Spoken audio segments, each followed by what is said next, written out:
కీర్తనల భాగము 107వ కీర్తన 9వ వచనం చదువుదాం. 107వ కీర్తన 9వ వచనం.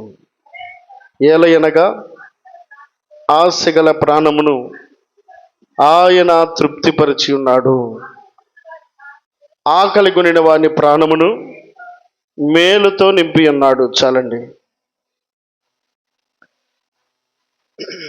యేసుక్రీస్తు ప్రభుల వారు ఈ సర్వ మానవాళిని ప్రేమించిన వాడి ప్రతి ఒక్కరి యొక్క కోరికలను తృప్తిపరిచేటువంటి దేవుడిగా ఉంటూ నీకు కనబడుతున్నటువంటి సమస్తాన్ని కూడా అనుగ్రహించిన వాడై ఉన్నాడు.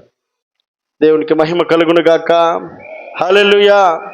అయినప్పటికీ ప్రతి ఒక్కరికి ఏదో ఒక ఆశ కలిగినటువంటి వారై ఉంటారు. వారి జీవితాల్లో ఏదో పొందుకోవాలన్న తపన ప్రతి ఒక్కరు కలిగి ఉంటారు. ఈ భూమి మీద ఆశ లేని వారు ఎవరు కూడా ఉండరు. కొంతమంది ఒక స్థాయిలో ఉండాలని ఆశపడుతూ ఉంటారు. కొంతమంది ఒక గృహం కోసం ఆశపడుతూ ఉంటారు. కొంతమంది బిడ్డల ప్రయోజకులుగా చూడాలని ఆశపడుతూ ఉంటారు. వారి జీవితాల్లో ఏ ఆశ వారు కలిగి ఉన్నారో ఆ కలిగి ఉన్నటువంటి ఆశ వారి జీవితంలో నెరవేర్చబడాలని ఎంతో ఎదురు చూస్తూ ఉన్నవారు ఎందరో ఉంటారు. ఆశ లేని మనిషి ఎవరు లేరు. ఈ భూమి మీద ఎవరు కూడా ఆశ లేని వారు ఉండరు. ఒక ముసలి తల్లిని, అమ్మా నీకు ఇంకా ఏం కావాలి అని చెప్పానంటే, ఏమొద్దయ్యా, అదిగో దాని పెళ్లి చూసిపోదాం అనుకుంటున్నాను అని చెప్పాను అందంట. దేని పెళ్ళి? ఉయ్యాల్లో ఊగుతున్న చిన్నపిల్ల పెళ్ళి. పెరిగేది ఎప్పుడు, పెద్దయ్యేది ఎప్పుడు, పెళ్ళిడికి వచ్చేది ఎప్పుడు? వృద్ధాప్యంలో ఉన్నటువంటి ముసలి తల్లి ఆ ఉయ్యాల్లో ఉన్నటువంటి ఆ చిన్న బిడ్డ పెళ్ళి చూసిపోవాలని ఆశ అంట. అయితే దేవుడి రాత్రి వేళ చక్కటి మాటను మనకి జ్ఞాపకం చేస్తూ ఉన్నాడు. ఆశ కలిగిన ప్రాణాన్ని తృప్తిపరుస్తాడు. ఆయన తృప్తిపరిచేటువంటి దేవుడు. నీకు కలిగినటువంటి ప్రతి ఆశను కూడా తృప్తిపరిచేటువంటి దేవుడు. ఆయన సమస్తాన్ని నిర్మించిన దేవుడు, నిన్ను నన్ను నిర్మించినటువంటి దేవుడు. నీకు కావలసినటువంటి వాటన్నిటి విషయాల్లో ఆయన కూడా తృప్తిపరచాలని కోరుకునే దేవుడు అయి ఉన్నాడు. దేవునికి మహిమ కలుగును గాక. హల్లెలూయా. ఇందాక నేను కందుకూరు వెళ్ళి ఇంటికి వస్తూ ఉన్నప్పుడు షాప్కి వెళ్ళి పిల్లలకి ఏమన్నా తీసుకుని వెళ్దాం, ఇంటికాడ ఎదురు చూస్తారు ఉంటారేమో అని చెప్పానని ఆ షాపు దగ్గరికి వెళ్తే ఆ షాప్ అతను అంటున్నాడు, ఇప్పుడే 50 రూపాయలు కొనక్కి వెళ్ళారయ్యా నీ పిల్లలు అని అంటున్నాడు. నేనేదో పిల్లలకి తీసుకెళ్తే వాళ్ళు కొంచెం ఆశపడతా ఉంటారు అనుకుంటే ఆల్రెడీ పాస్టర్ వెళ్ళి 56 రూపాయలు కొనిపించిందంట. నా ఆశ ఏంటి? బిడ్డలకి ఏమన్నా తీసుకెళ్దామనే ఆశ. నీ జీవితంలో, నా జీవితంలో, మన జీవితంలో ఏదో ఒక ఆశ కలిగి ఉంటాం. ఏదో చేయాలని, ఏదో చూడాలని, ఏదో కలిగి ఉండాలని. నీ జీవితంలో కలిగినటువంటి ప్రతి ఆశను నెరవేర్చడానికి రాత్రి వేళ దేవుడు నీతో మాట్లాడడానికి ఇష్టపడతా ఉన్నాడు. మాట ఏమిటనంటే, ఆశ కలిగిన ప్రాణాన్ని తృప్తిపరుస్తానంటా ఉన్నాడు. ఎంత గొప్ప మాట! నీ ఆశ తీర్చడం నా వల్ల కాదు అని భర్త అనొచ్చేమో, తల్లిదండ్రులను బట్టి బిడ్డలు అనొచ్చేమో, బిడ్డలను బట్టి తల్లిదండ్రులు అనొచ్చేమో. కానీ దేవుని యొక్క మాట సెలవిస్తున్న మాట ఏమిటనంటే, నీ ఆశను నేను తృప్తిపరుస్తాను అని అంటున్నాడు. తృప్తిపరుస్తానన్న దేవుని యొక్క ఆశను నీవు నేను కూడా ఎరిగిన వారం అయి ఉండాలి. భక్తుల యొక్క జీవితంలో కొంతమంది చాలా ఆశ కలిగి ఉన్నారు. వారి జీవితంలో ఇదిగో నీకు కోరుకున్నటువంటి ఆశలకు తగినటువంటి ఆశలు కాదు, కానీ నువ్వు తలంచినటువంటి తలంపులకు తగినటువంటి ఆశలు వారు కలిగి ఉండలేదు. కానీ వారు కూడా ఒక ఆశ కలిగి ఉన్నారు. వారికి ఉన్న ఆశలను మనం ఆలోచన చేయగలిగితే, భక్తి పరులకు ఉన్నటువంటి ఆశలు ఎలాంటివి అని మనం ఆలోచన చేయగలిగితే 63వ కీర్తన 1వ వచనంలో చూద్దాం. 63వ కీర్తన 1వ వచనం. దేవా నా దేవుడవు, నా దేవుడవు నీవే, వేకువనే నిన్ను వెతుకుతును, నీ బలమును నీ ప్రభావమును చూడవలెనని పరిశుద్ధాలయమందు నేనెంతో ఆశతో నీ తట్టు కనిపెట్టి ఉన్నాను. చాలండి. ఏమంటున్నాడు? ఆశతో నీ తట్టు కనిపెట్టి ఉన్నా. ఆశ కలిగినటువంటి దావీదును మనం అక్కడ చూస్తా ఉన్నాం. దేవా ఏమంటాడు? నా దేవుడవు నీవే, వేకువనే నేను నిన్ను వెతుకుతాను, నీ బలమును నీ ప్రభావమును చూడవలనని పరిశుద్ధ ఆలయమందు నేను ఎంతో ఆశపడతా ఉన్నాను. నీ సన్నిధిలో ఉండి నేను ఆశ కలిగి ఉన్నటువంటి కారణం ఏమై ఉందనంటే నిన్ను చూడాలన్నది నా ఆశయ్యా. అప్పటికే దావీదు చాలా కృంగిపోయిన పరిస్థితిలో ఉన్నాడు, చాలా బాధలో ఉన్నాడు, చాలా కష్టంలో ఉన్నాడు, చాలా కృంగిపోయిన పరిస్థితిలో ఉన్నాడు. ఆ కారణాన్ని మనం పై మాటలో చదవగలిగితే, దావీదు యూదా అరణ్యములో ఉండగా రచించిన కీర్తన. పట్టు పాన్పు పైన పడుకొని మాట్లాడుతున్న మాట కాదు. ఇదిగో సుఖ సౌఖ్యాలను అనుభవిస్తూ మాట్లాడుతున్న మాట కాదు. ఇదిగో అన్ని తన కళ్ళ ముందు సౌకర్యాలను పెట్టుకొని మాట్లాడుతున్న మాట కాదు. యూదా అరణ్యములో ఉండగా మాట్లాడుతున్నాడండి. అరణ్యము అనగా ఎవ్వరు లేని నిర్మానుష్య ప్రాంతం అది. అక్కడ మనుషులు ఎవరు ఉండరు, మనుషులు సంచారం చేసే స్థలము కాదు. అక్కడ క్రూర మృగములు, జంతువులు, విష సర్పాలు తిరుగుతున్నటువంటి నిర్మానుష్య ప్రాంతంలో యూదా అరణ్యములో ఉండి ఒక్కడే దేవునితో మనవి చేసుకున్నటువంటి ఒక గొప్ప ఆశను మనం అక్కడ చూడగలుగుతా ఉన్నాం. యూదా అరణ్యములోకి వెళ్ళడానికి గల కారణం తన కుమారుడు అబ్షాలోము రాజ్యాన్ని చేజిక్కించుకున్నట్టుకై తన తండ్రిని చంప చూసిన పరిస్థితుల్లో ఇక తప్పించుకొని పారిపోయి యూదా అరణ్యంలో దాక్కుని ఆశ కలిగి ఉన్నాడంట దేవుని మీద. ఎలాంటి పరిస్థితులు ఆశ కలిగి ఉన్నాడు? సౌఖ్యంలో ఉన్నప్పుడు ఆశలు కాదు, సంతోషంలో ఉన్నప్పుడు ఆశలు కాదు ఇవి. కష్టంలో ఉండగా కలిగిన ఆశ, దుఃఖంలో ఉండగా కలిగిన ఆశ, వేదనలో ఉండగా కలిగిన ఆశ. దేవా నా దేవుడవు నీవేనయ్యా. కష్టముందా, బాధ ఉందా, కన్నీరుందా, పరిస్థితులు తారుమారైన స్థితిగతులు ఏమై ఉన్నప్పటికీ దావీదు హృదయంలో ఉన్న ఆశ ఏమిటనంటే, దేవా నా దేవుడవు నీవేనయ్యా. ఎవరు అనగలుగుతారు ఈ మాట? ఎవరు కలిగి ఉండగలుగుతారు ఇలాంటి ఆశ? పరిస్థితులు ప్రతికూలంగా ఉన్నప్పుడు దావీదు కలిగి ఉన్న ఆశ ఏమిటంటే నిన్ను చూడాలన్నది నా ఆశ. అంత మాత్రమే కాదు, వేకువనే నిన్ను వెతకాలన్నది నా ఆశ, నీ బలమును నీ ప్రభావమును చూడవాలన్నది నా ఆశ. కాబట్టి పరిశుద్ధాలయమందు నేను ఎంతో ఆశతో నీ తట్టు కనిపెట్టుకొని ఉన్నాను. నీ సన్నిధిలో నేను కనిపెట్టుకొని ఉండటానికి కారణం ఏమిటి అంటే, ఇక కుమారుడైన అబ్షాలోము తరుముతున్నాడన్న భయం నా హృదయంలో లేదు.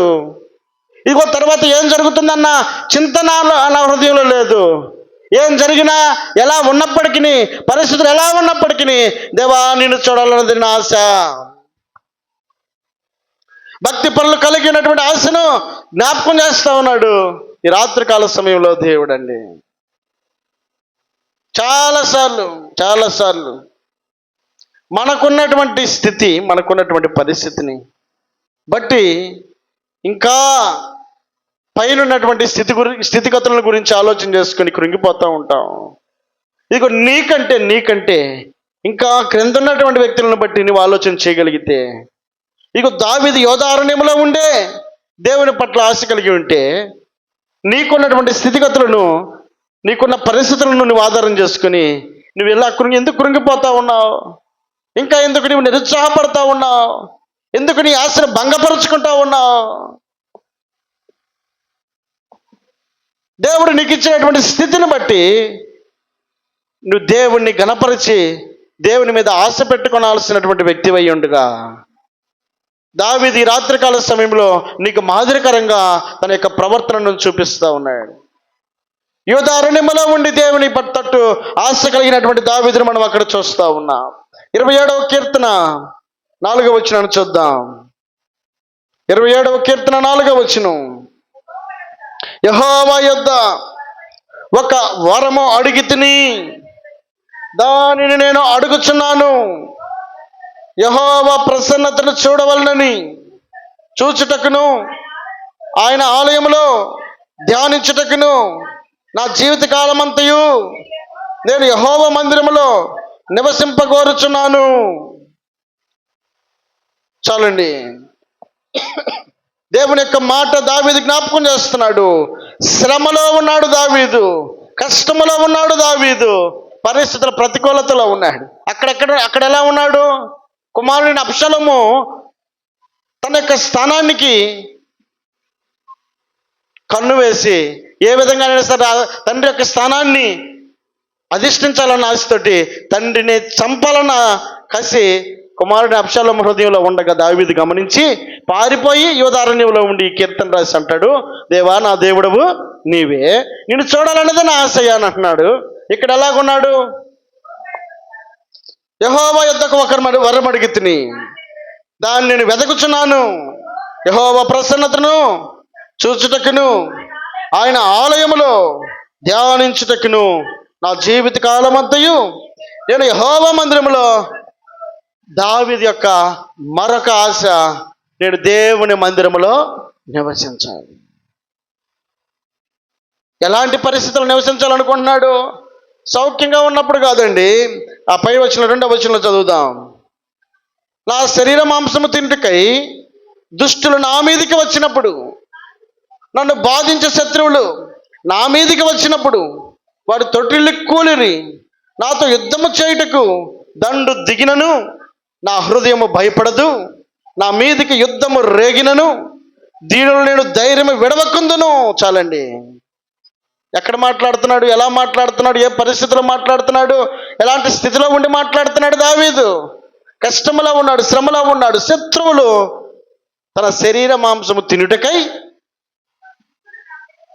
దుష్టులు నా మీదకి వచ్చినప్పుడు, నన్ను బాధించే శత్రువులు నా మీదకి వచ్చినప్పుడు వారి తొట్టిల్లి కూలిరి, నాతో యుద్ధము చేయుటకు దండు దిగినను నా హృదయము భయపడదు, నా మీదకు యుద్ధము రేగినను దీనిలో నేను ధైర్యము విడవకుందును.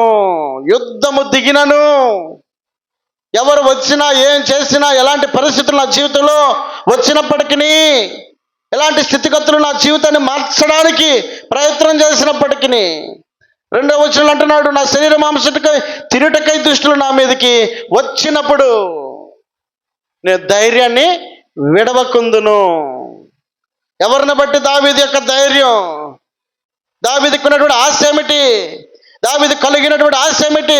ఒక పక్కేమో శత్రువులు తరుముతున్నారు, ఒక పక్కేమో శత్రువులు భయపెడుతున్నారు, ఒక పక్క శత్రువులు బాధ పెడతా ఉన్నారు, ఒక పక్క శత్రువులు భయభ్రాంతులకు గురి చేస్తున్నప్పటికీ దావీదు అంటున్న మాట ఏమిటంటే 4వ వచనంలో, యెహోవా యొద్ద నేను ఒక వరం అడిగితిని.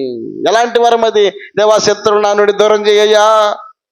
నాకు కనబడుతున్నటువంటి శత్రువులు నన్ను భయపెడుతున్నారు, నన్ను చంపాలని చూస్తున్నారు.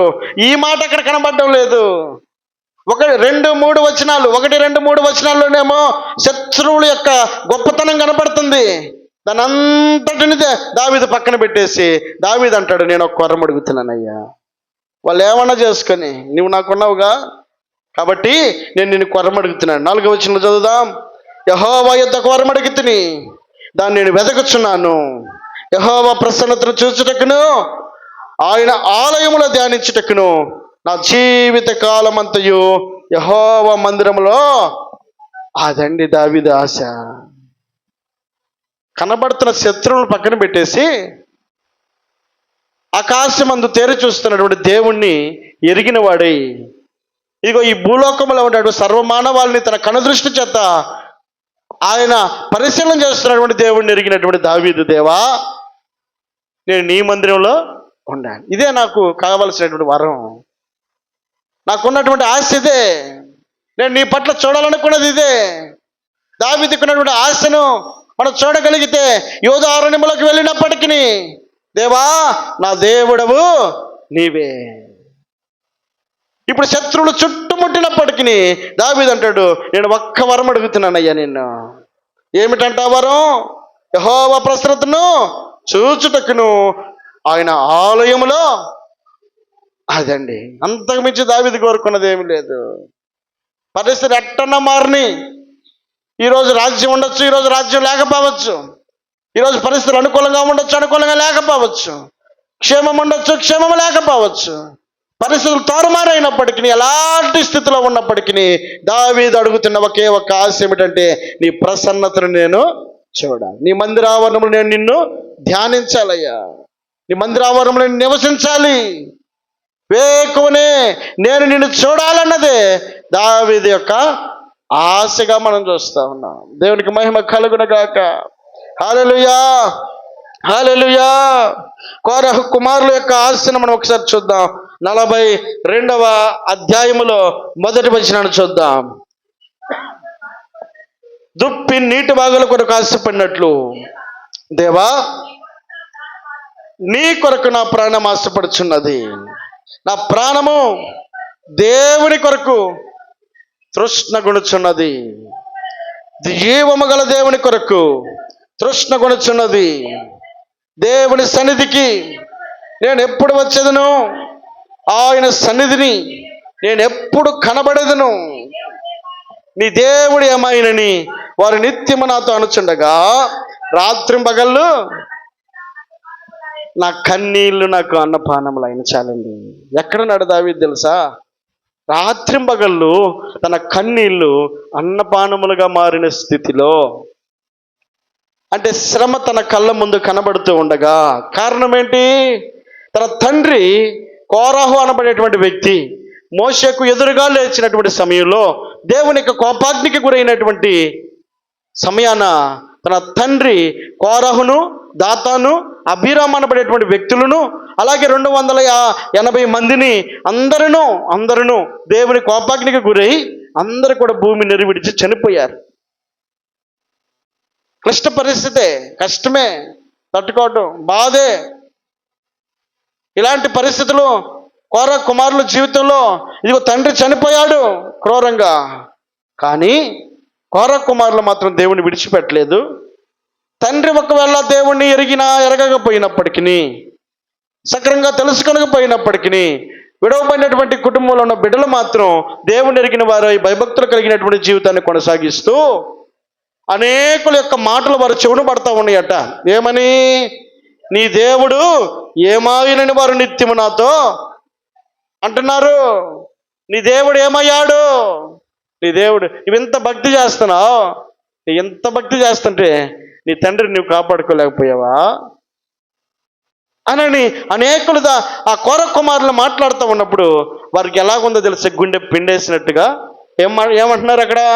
రాత్రింపగళ్ళు నా కన్నీళ్ళు నాకు అన్నపానములు అయినాయి.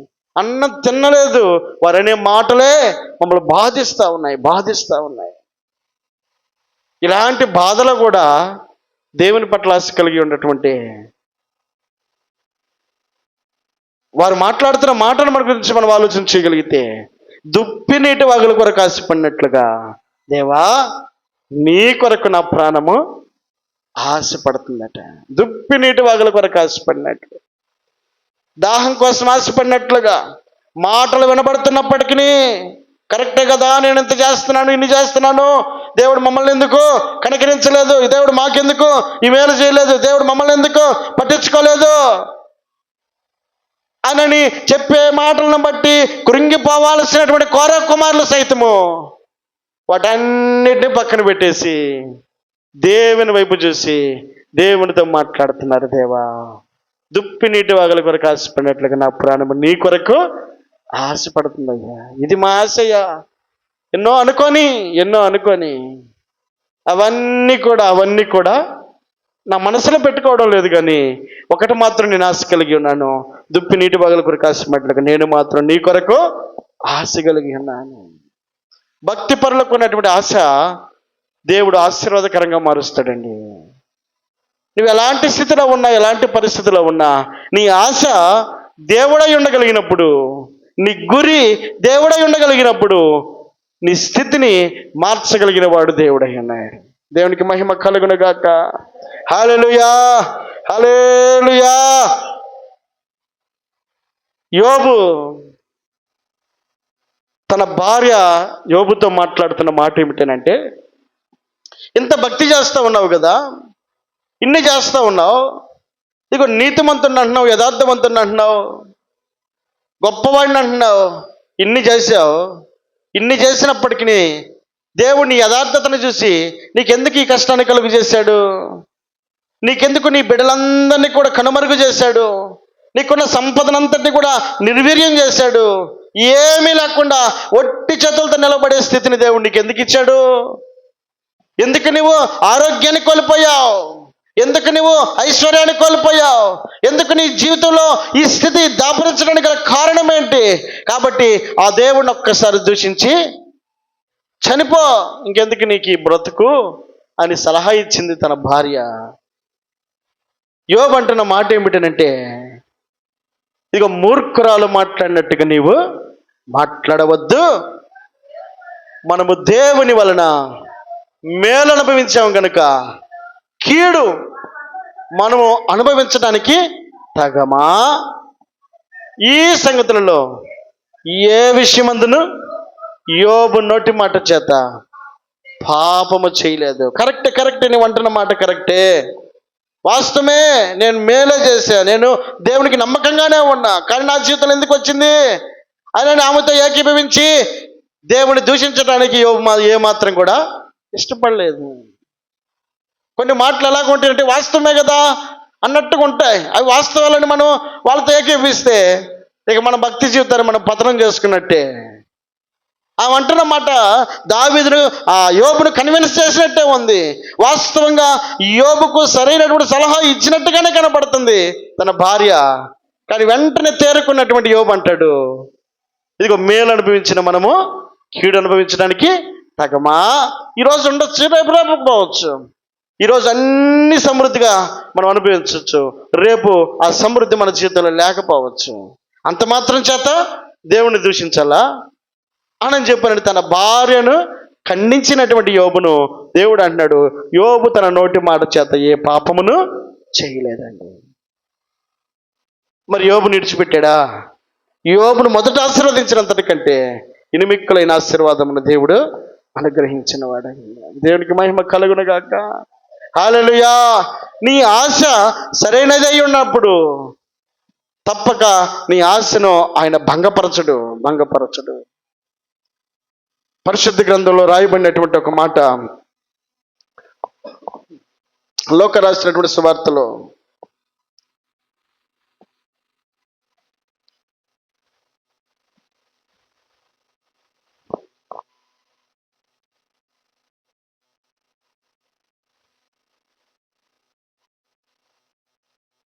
12వ అధ్యాయము 16వ వచనాన్ని చూద్దాం. మరియు ఆయన వారితో ఈ ఉపమానము చెప్పెను, ఒక ధనవంతుని భూమి సమృద్ధిగా పండెను.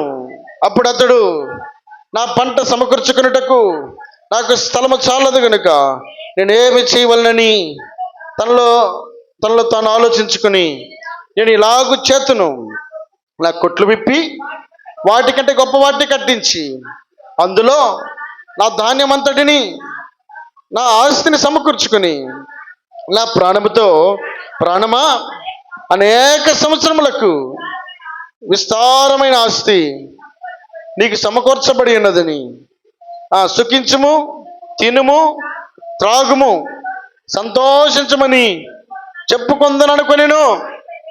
చాలండి. ఏమంటున్నాడు చివర్లో?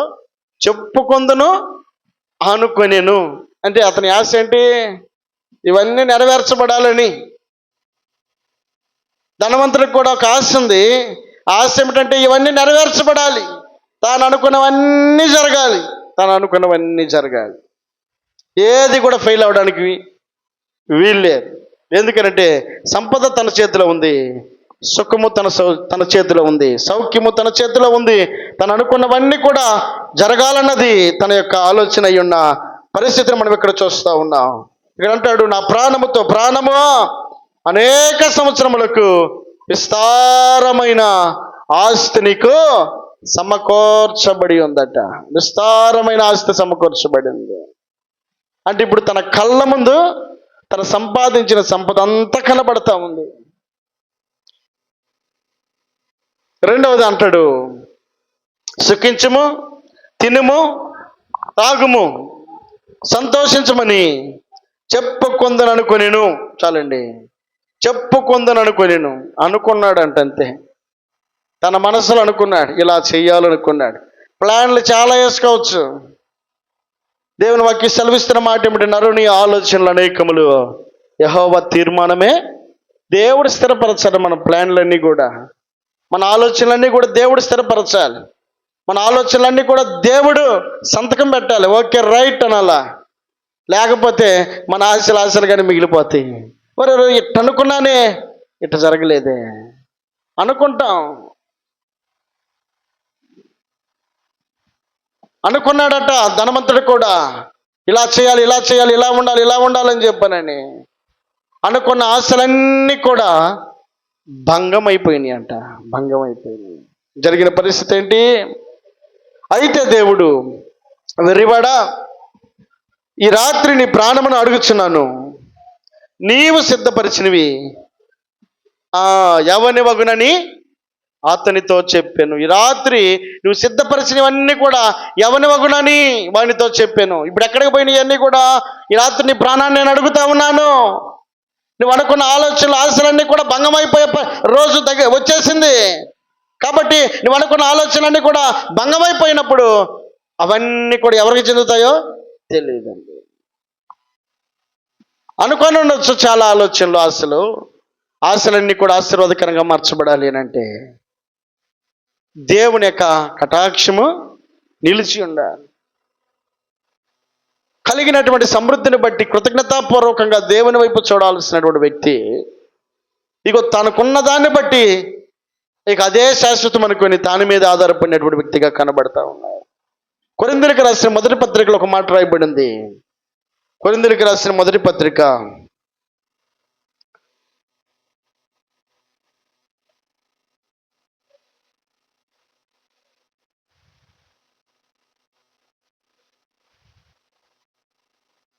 15వ అధ్యాయం 19వ వచనం. 15వ అధ్యాయం 19వ వచనం. ఈ జీవితకాలం మట్టుకే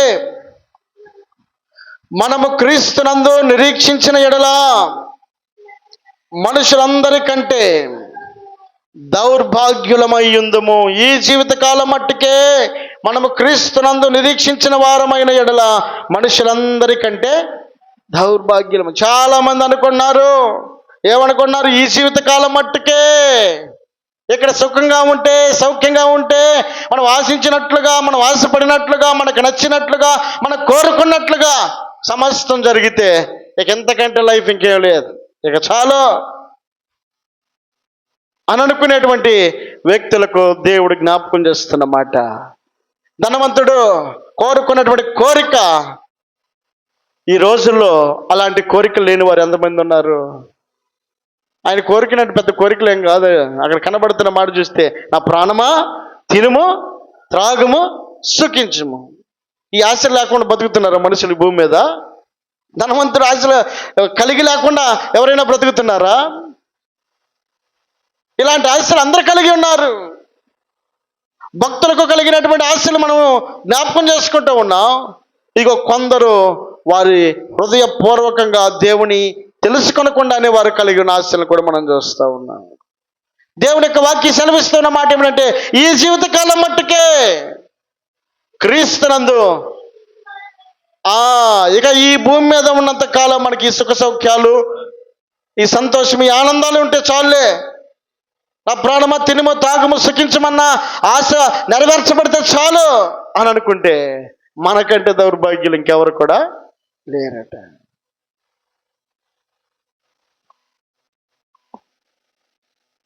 కోర కుమారులు అంటారు,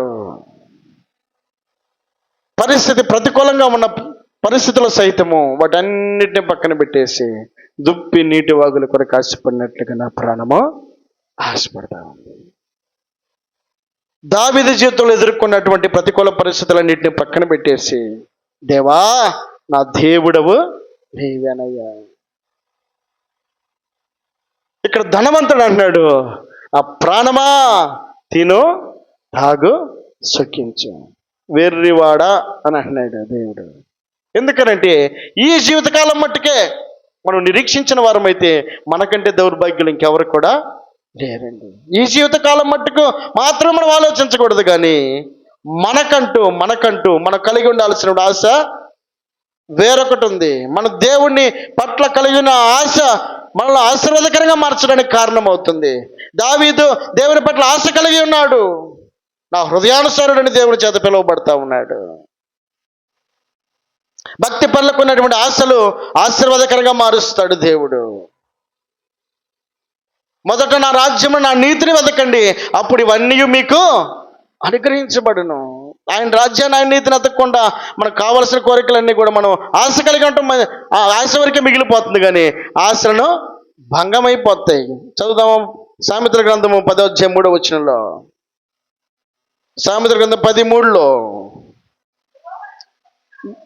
యెహోవా నీతిమంతుని ఆకలి కొనినీయడు, భక్తిహీనుల ఆశలు భంగము చేయనంట. నీతిమంతుని ఆశలను ఆకలి కొననీయడంట. ఆయన కొరత లేకుండా చేస్తాడు, కొదువు లేకుండా చేస్తాడు, పరిస్థితులన్నీ ఆశీర్వాదకరంగా మారుస్తాడు. నువ్వు నీతిమంతుడు అయి ఉంటే, నువ్వు మొదట ఆయన నీతిని, ఆయన రాజ్యాన్ని వెతకగలిగి ఉంటే, ఆయన నీ హృదయంలో చేర్చుకోగలిగితే, ఆయన మీద నువ్వు ఆశ కలిగి ఉండగలిగితే,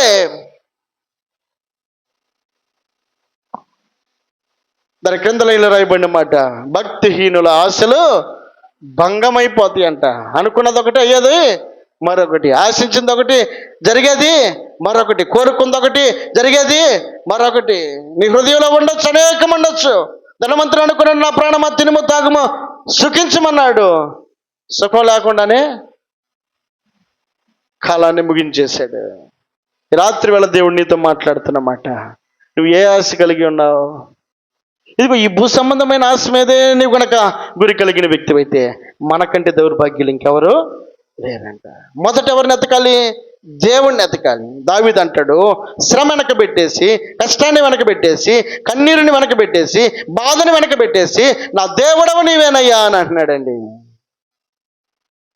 యోబు అంటాడు, శ్రమంతటి పక్కన పెట్టేసి మేలు అనుభవించిన మనం కీడును అనుభవించడానికి తగమా, కాబట్టి ఈ భక్తి జీవితంలో వెనకడుగు వేసేదే లేదు అని తన భార్యతోటి ఖండించినప్పుడు దేవుడు తన జీవిత స్థితిని మార్చి తనను ఉన్నతమైన స్థితిలో నిలబెట్టినటువంటి దేవుడై ఉన్నాడు. ఈ రాత్రికాల సమయంలో నీవు నేను మనం ఒక గురి, ఒక ఆశ కలిగి ఉండగలిగితే, ఆ ఆశ దేవుడై ఉండగలిగితే నీ పరిస్థితులను ఆయన మార్చడానికి ఇష్టపడుతూ ఉన్నాడు.